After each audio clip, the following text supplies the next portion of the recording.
you all that much. Moving on to things that do affect you, we've only changed 2 of the lighting power density requirements. So you'll be aware that for lighting power density, there's 3 ways you can comply with the LPD requirements. You can comply as a complete building, the complete building method.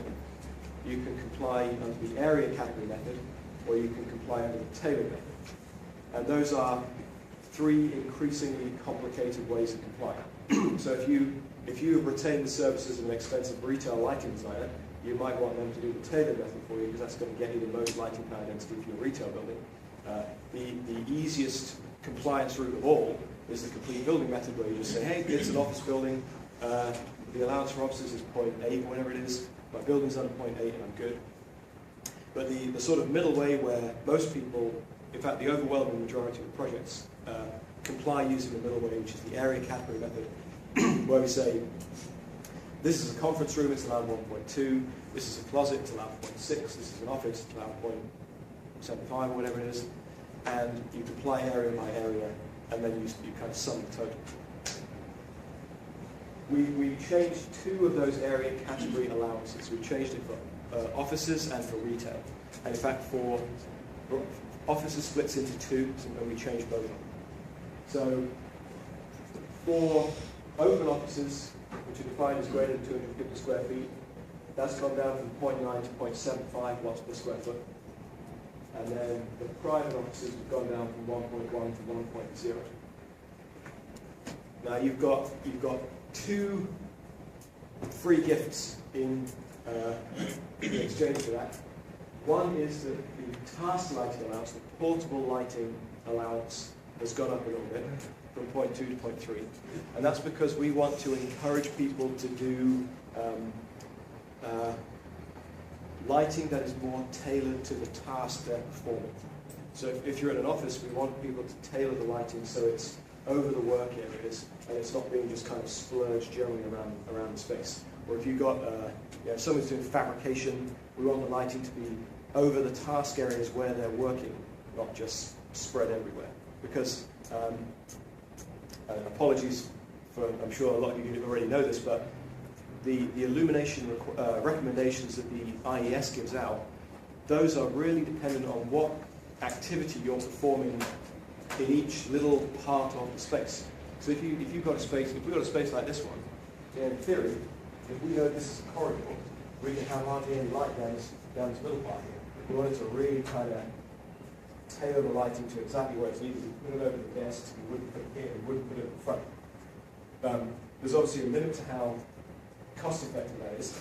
You can't design every lighting system so there's like a razor sharp cut off and only lights exactly where it's needed, but we want to move more in the direction of having lighting that is tailored to how it's going to be used.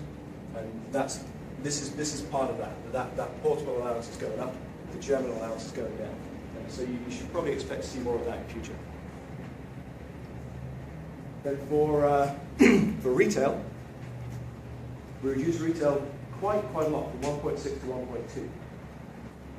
That's not quite as dramatic as it seems, because what we also said was, you've got 1.2, but if you've got specific accent lighting, display lighting, or feature lighting, you can use an extra, up to an extra 0.3 for that. And then if you've got decorative lighting, you can have an extra 0.2 for that. So actually, if you use all of your 1.2 general allowance and both of your adders, you can end up with 1.7 if you really want to squeeze the last drop out of it. But what we were trying to get away from is we did a survey of retail lighting designs, and we found there were quite a few where people were just using the max. They were maxing out their general allowance, 1.6 of just strip lights. They just had like a big warehousey kind of store, not the big box people so much, they tend to be actually quite low, but some of the medium box stores were coming in at very high lighting power densities and just fluorescent tubes, just tons of them, 3 or 4 per fixture, continuous rows. And we said, there's no point in doing that. Nobody needs like 90-foot candles to sell running shoes. So we're going to take this down for the general lighting, and then if you're going to put in those spotlights and decorative stuff, wall washers, you can have that as an How would you calculate the square footage for the additional LPD? Okay, good question. Right. So the square footage for the additional, for decorative lighting, that's calculated. I think it's using the illuminated, the area that's illuminated by that fixture, which is a bit hard to define. So there's a bit of a grey area with that one. For accent and display, we use either, again, the illuminated, the area of the floor display that's being illuminated, or we use the linear footage of wall that's being illuminated. So those are a little tougher to define. Right? There is a little bit of wiggle room in how you define the areas for those LPDs. That's right. Of course, for the general lighting, this is calculated on the square footage of the whole space, and that's a lot more straightforward. And then at the bottom here, we've got the tailored method.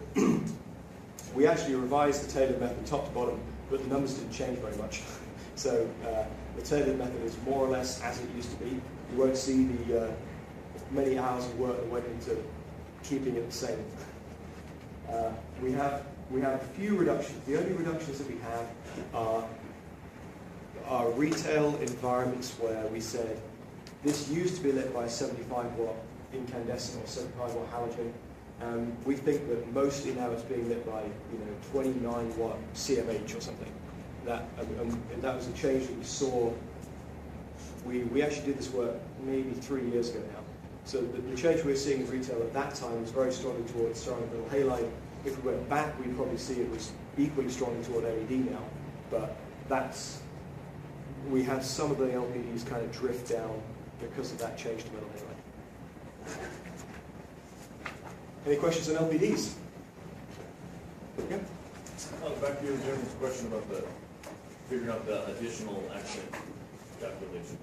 So if you had a 10,000 square foot grocery store and you had to do 1.2 through 10,000, then the bread department, hypothetically, they want to put additional accent. So that additional 0.2 of a square foot, that's just for, say, the 100 or 1,000 square foot bread department, or is that for the whole 10,000? That's just for the bread department, yeah. Just the bread department. Yeah. In addition to.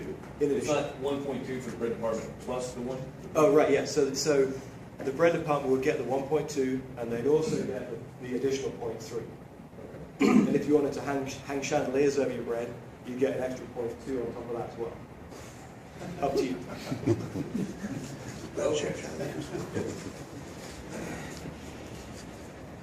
So I hope that's clear. The 0.3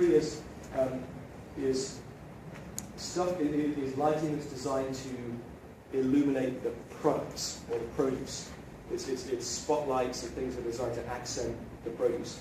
The 0.2, where it says decorative, that's literally a light fixture that doesn't really light anything up really, except it spreads light around generally. It's just designed to be decorative light. If you go to Starbucks and they've got the sort of red teardrop-shaped lights they hang in the front window to make it look like Starbucks is open from the outside, that's not really providing any useful light for anything, but it's saying, hey, I'm open. That's a decorative luminaire.